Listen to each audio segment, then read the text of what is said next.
Well, hello everyone. Happy Tuesday. It's great to be here with you guys today. I've got my colleague Chris back with me. Tuesdays are always a fun day for me in the afternoon being here with you, Chris. So thanks for doing this. And Yeah. hello to all of you who are watching, those of you on the chat. If you've joined us, we'd love to know where you're from. I see Ryan from Conway, Arkansas. Hey, Ryan. The rest of you, just let us know where you're tuning in from. Today's going to be a great discussion on teachability. Great topic for all of us. Humility, what a great thing, right? So I've got Chris with me. Chris, how was your Labor Day? It was really good. I'm impressed. You and Kevin were live yesterday. I was not expecting that. I'm like, hey, they're live on Labor Day. That's commitment. Well, you know what? I kept thinking we're not just here in America. We've got people all over the world, and so not That's right. fair, right? Not fair to say we've got the day off when they didn't. So Yeah, that's an important point because even with our own consultants and guides, we didn't do any of our regular scheduling calls and stuff that we usually do because of Labor Day here in the U.S. But we have so many people, you're right, that are in all over the world that we always qualify that to say, hey, if you're in the U.S., we're going to be taking off because there's a U.S. holiday called Labor Day, and we're going to give you a bonus day off for everybody else. But you guys were on, and it was really, really good. Like, just if everybody hasn't had a chance to experience all of the Ascend live streams that are happening nearly every day now during the work week, Monday Mindset with Kevin DeShazo. It was phenomenal. I tuned in. It was really good yesterday. Yeah, I thought Kevin did a great job. In fact, I wrote down a quote just a few minutes ago because I was watching it. By the way, if you are on Ascend and you go all the way to the bottom of the page, you'll see the archived live streams. You can go back and watch that one. But Kevin said something. He said, belief looks for a way forward. Doubt looks for a way out. So we were talking about the power of believing what your vision is and going for it. And so I thought there was a lot of really good quotes in there from Kevin. So yeah, that was good. Outside of listening to you guys, watching you all, we had a great experience. I've got two boys in college, and just telling Tracy before we went live that it's just always good when we get the entire family together. That doesn't happen all the time. Mm-hmm. So we had some sweet time just as a family. Downtime this weekend. Went to the lake one day and just relaxed. So it was really good. Well, good. I'm so glad. We did the same. For those of you who have young kids, I know sometimes life is crazy, but when you get older kids, you just capture every single second that you can with them. You just the world stops when they say they're coming. So that's always fun. Well, right. We're glad all of you all are here. And Chris, I know today is a great subject. So Chris, by the way, is the director of our partners here, and he works with consultants with what we call guides all around the world and helps to equip them with what they need to be as successful as possible within their businesses. And so today, just get us started, Chris. Yeah, absolutely happy to. And what we're going to be talking about today, I think is very, very important. And I'll tell you why. I work with nearly 600 coaches in some capacity. We have a good number of those that are full-time consultants. We have hundreds that are being certified on our content, that are guys within our system. And as I'm doing that, one of the things that we keep bumping into on a regular basis, I think is just human nature, but it's what the principle that we're going to be talking about today, which is this idea of being teachable and how imperative that is. Anytime that you're in a position of learning and growth, to be able to grab a hold of that at the onset, I think is really, really important. Let me tell you what I mean by that. Anything that we're learning, we're all learners, hopefully, at some stage in our life. Whether you may not be in school anymore, you may not be in any kind of formal training, but we're all learning things, right? And we all start from this place of what we call unconscious incompetence. It means you just don't know what you don't know. And the reason I know that you start there is because I do the same thing. What happens is, I turn on the Tour Championship and I'm watching the golfers and I'm thinking, well, how hard could that be? They're just swinging a club and hitting a ball, right? That is a unconscious incompetent statement, because for those of you that golf, it really is not an easy thing. There's a reason people get paid a lot of money to be professionals in a sport like that, right? But we all start there. And anytime you're learning something new, it always starts from a place of information, doesn't it? There's somebody else that knows how to do what it is that you're trying to learn how to do, and you need to get that information from them. Now, our hope is that right after the information stage, you enter into a place of imitation. And this is what we encourage anybody that's getting certified on Giant content to do all the time. So I'll give you an example. 5 Voices. If you've been on our platform, you'll see it front and center because it's very foundational content for what we're doing and what we're teaching. And 5 Voices is a tool that helps you to understand what it's like to be on the other side of you, understand your own wiring and tendencies, but also to understand the wiring of the other people that are at your table so that you can create an atmosphere where everybody contributes fully. That's not just good for the people on your team, by the way, that's good for you collectively as a team, because you have an environment where everybody brings their best. That means the team by nature is at its best. And as we're teaching that content to the people that are getting certified to be able to deliver that in some capacity, either within an organization or in most cases, they're actually incorporating it into their own consulting and coaching practices. One of the things that we do very early on is we don't just teach the content, we actually have actual footage of Steve Cockram himself, one of the co-founders, co-authors of 5 Voices and one of the co-founders of Giant, is actually doing the workshops. He's actually teaching the content. And we have you sit there as if you were in that workshop as a student, right? And the reason is twofold. It's to understand what the different voices are. What do we mean by nurturer and creative and guardian? And then to be able to understand the principles that we're equipping people to be able to teach. Information is really, really important. But it's not just the head knowledge, it's the delivery, right? Like there's a skill set to leading an effective team session or a workshop or a webinar or something like that. It's taking that information knowledge and putting it into practice in a format that takes some kind of skills development. Now, what we know and what we encourage people being certified is to just do what we do. Literally, we've had people, I don't know if I would go to this extent. I'm sure Steve loves this, but we've had people that have literally like gone through and verbatim like created like the transcript of Steve from the videos, and they almost like try to memorize it. And there's nothing wrong with that. Obviously, we want you to get to a point where you're sharing your own stories, not Steve's. But I love that enthusiasm of going, actually, Steve does such a great job. Why would I not try to mimic him, right? Why would I not try to imitate him? And in fact, where we've found consultants and guides actually to be the most successful is when they do exactly that. They come in and they study and they learn and they put a real emphasis on the information, but it's always followed by going out there and doing it the way that we've done it, doing it the way that we're encouraging you to do it. Now, we don't expect you to stay there forever. In fact, the last part of that triangle is innovation, right? You can and should get to the point where you figure out how to tell it in your own way and you incorporate your own stories and experiences. And you maybe even insert some exercises or some questions where you go, oh, I love doing this one exercise because it works really well. And it's like your own activity that like we didn't give you, right? That's innovation. It's taking it to the next level. And we want that. We want people and we expect people to do that. But it needs to follow imitation.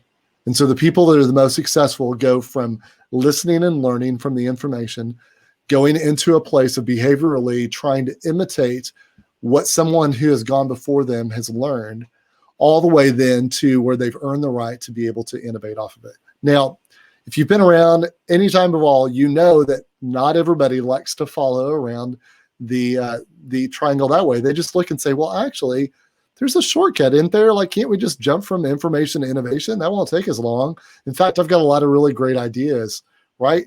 There's a danger in doing that. And so I'll tell you where I see not just failure, but I'll see stagnation. I'll see consultants that will just, it takes so much longer for them to build up an effective business in practicing what they're doing because they feel like they have to reinvent the wheel.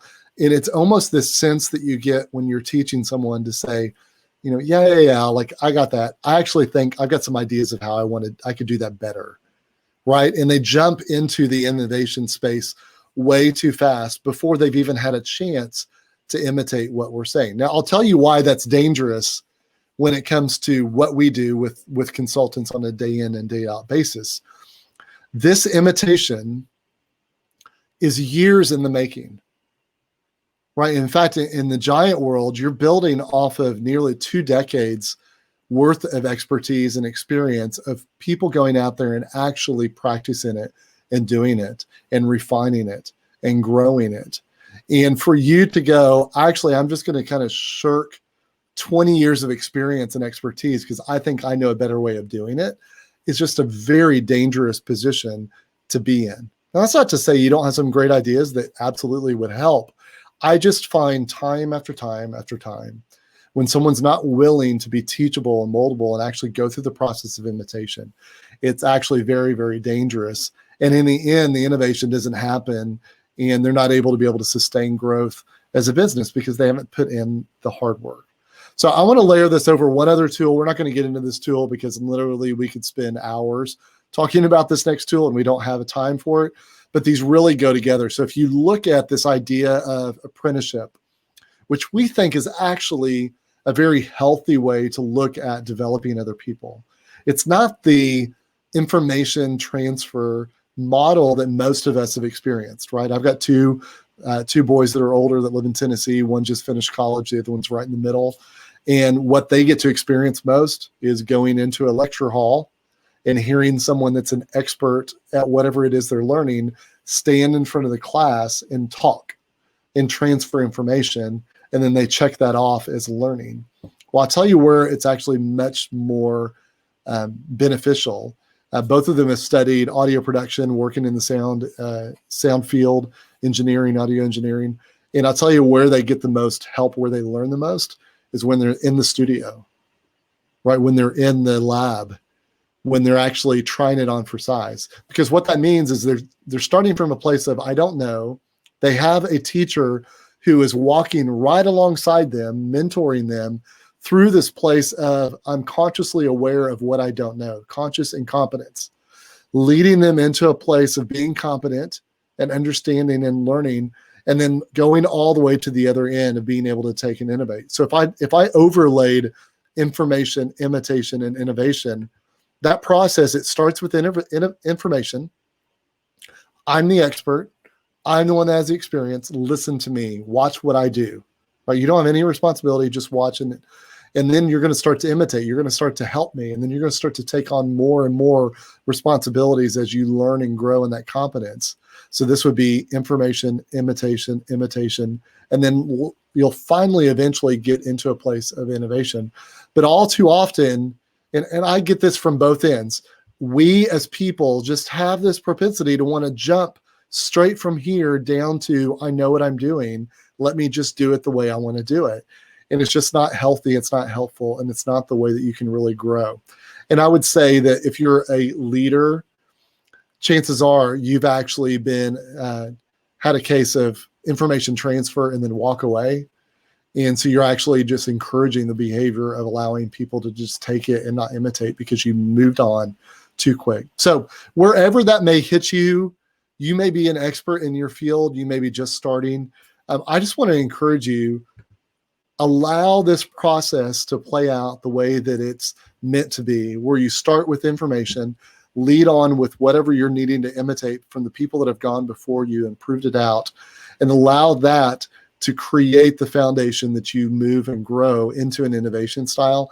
That's where we have found critical success. That's where we found the consultants that have actually grown and their ability to build a sustainable, growing, healthy consulting practice. So I would love to stop and just take any kind of questions. Anybody that has any questions in the chat, or anything that you want to add in, Tracy, I would value any color commentary from you. So I know, depending on personality, there are some really creative people out there. And I can see where someone would say, well, that really stifles my creativity. I mean, that's just not me. What would you say to that?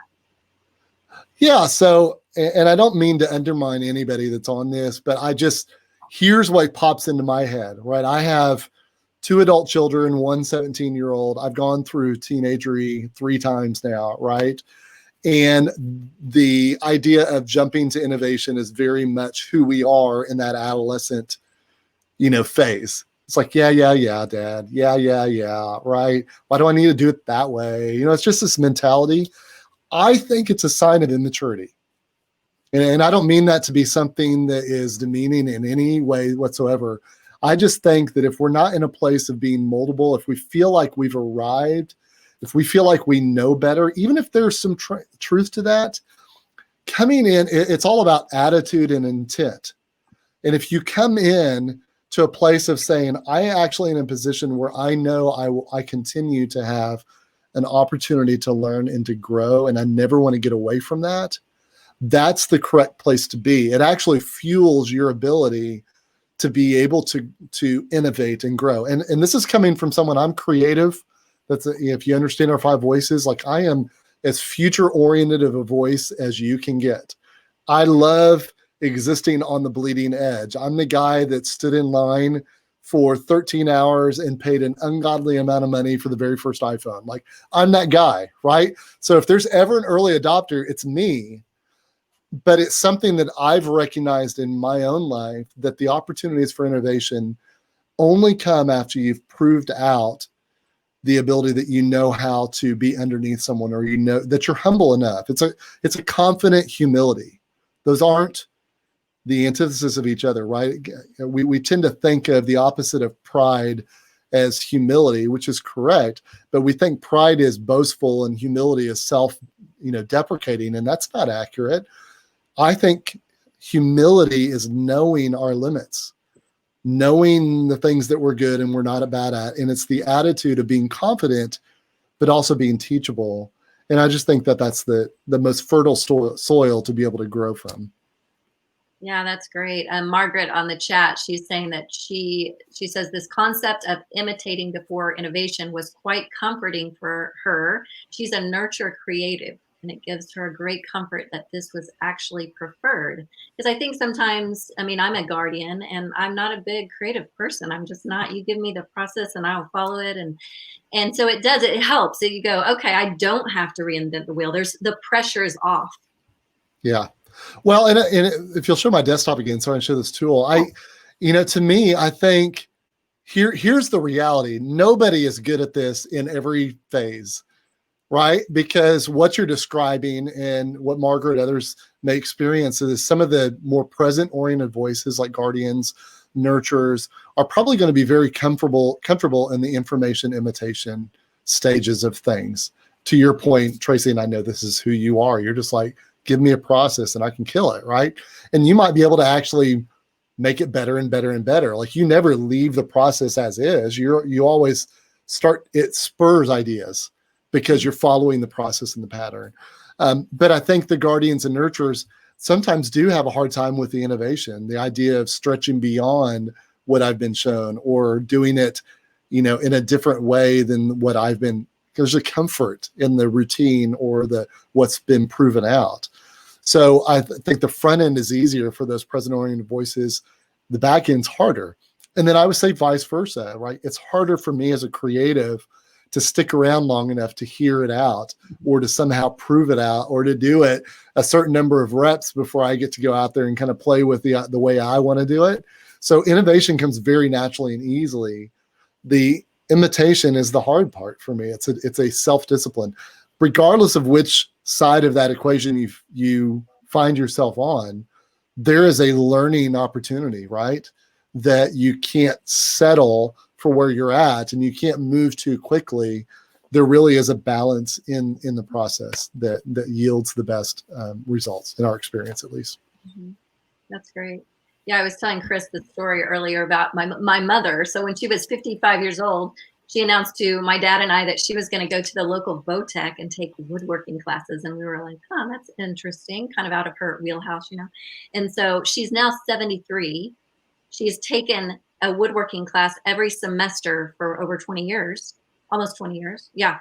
And she is an expert woodworker, but she still to this day goes and takes classes because, first of all, they have amazing tools there. And so she says, why should I go buy tools when they have great ones there, which is kind of like what we have here, great tools to work with, right?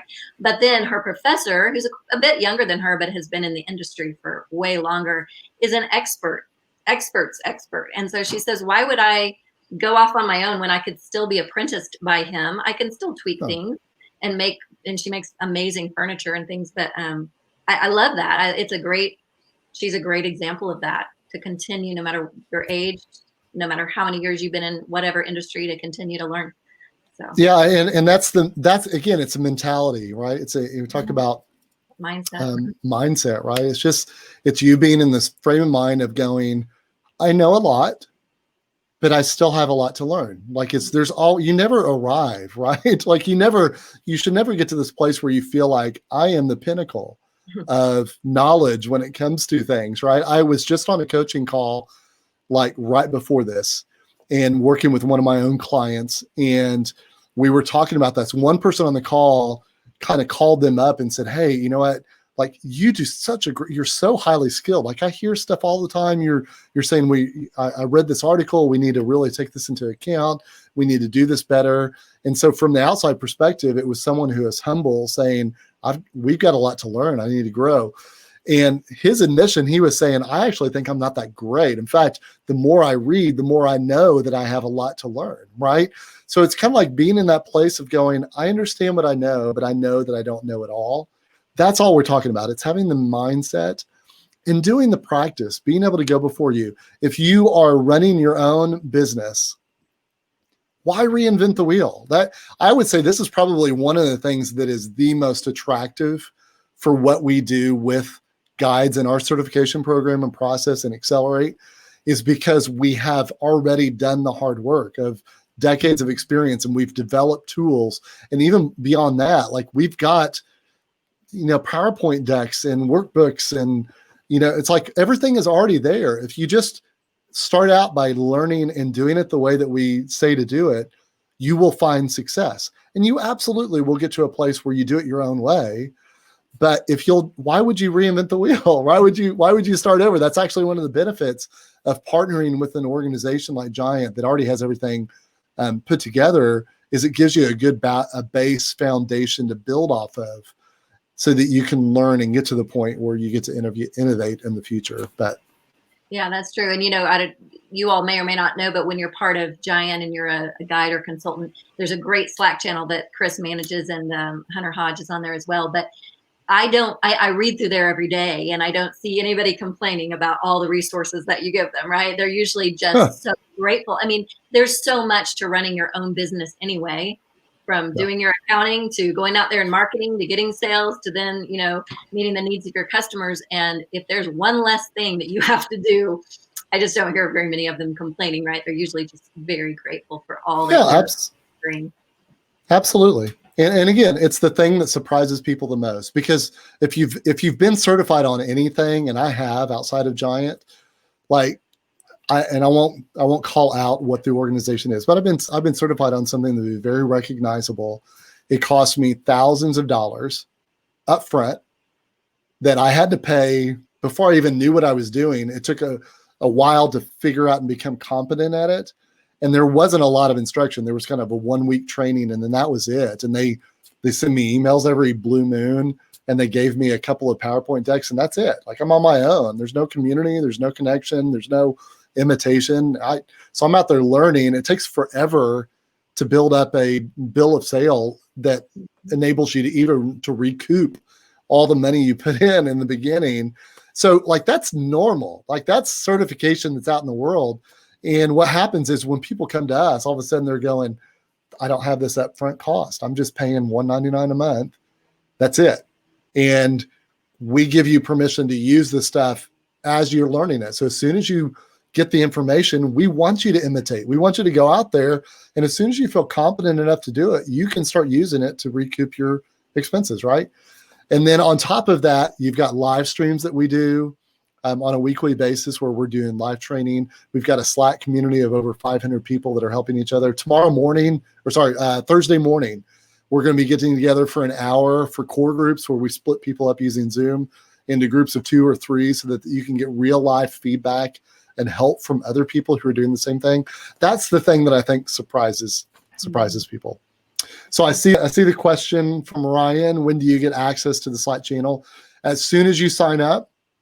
So if you're to sign up for Accelerate today, by the end of today, you would be on the Slack channel. You could be in there and start connecting with other people. And then you'll also get an onboarding email sequence where you'll learn a bunch of stuff in the first week or two. But yeah, it's immediate. And how does someone sign up for Accelerate? Yeah, absolutely. So, and we've shared this before. If you'll go to this URL, giantworldwide.com/accelerate, you can read all about it there. You can see all the different certifications that we offer. You can see all of the benefits that you get.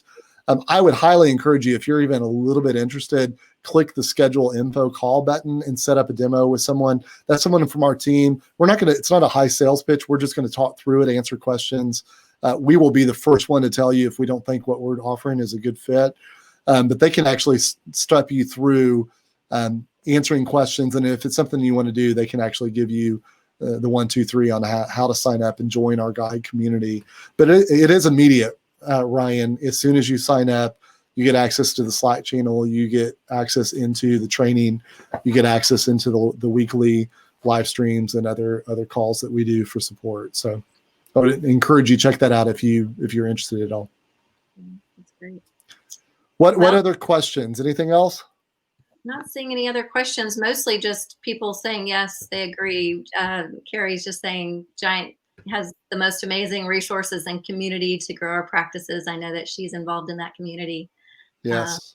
And others just agreeing with that apprenticeship square, that's a great way to learn, right? So.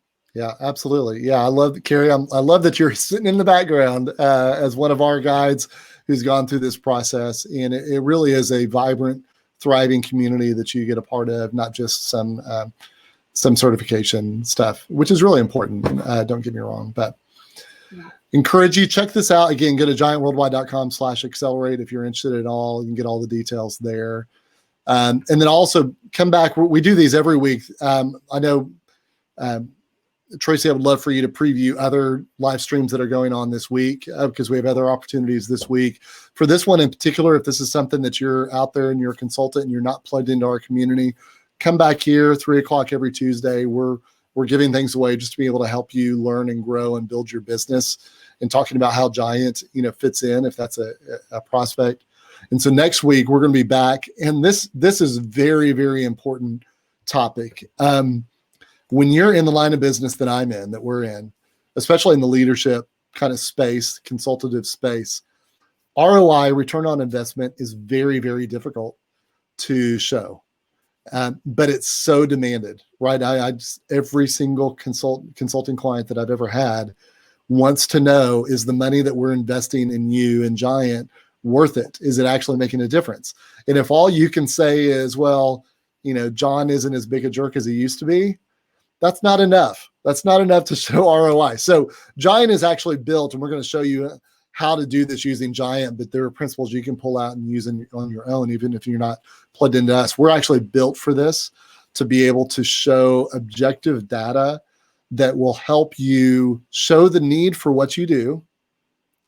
It will show you exactly where to bring the biggest impact, and we'll show you how it proves the return on investment so that people want to continue doing business with you. The principles are universal. I'm going to give you some examples from our wheelhouse of some of the tools that we have that actually help you do that as an Accelerate coach. But tune in next week at 3 p.m. There's going to be a lot of good stuff that will be able to help you grow in your own consulting practice next week, and that's at 3:00. That's great. Can't wait. That'll be great. Then we have a break tomorrow from live streams, but Thursday, if you can, join us at 11:30 Eastern. Our CEO, Bronson Taylor, and our president, Mike Obadal, they talk about the future of work. And every week now, I'm just captivated by what they're talking about. They're really good and entertaining and just great guys in general. And then Friday, the personality Yoda. So our founder, co-founder Steve Cockram, talks all things personality. That's his expertise. And I love the subject matter this time. It is how to manage your boss. So that will be fun. I'm not going to miss it. So you all join us when you can. Chris, as always, thank you so much. So interesting and such useful information. So thank you all for joining us, and we will see you next time. See you next week. Bye-bye.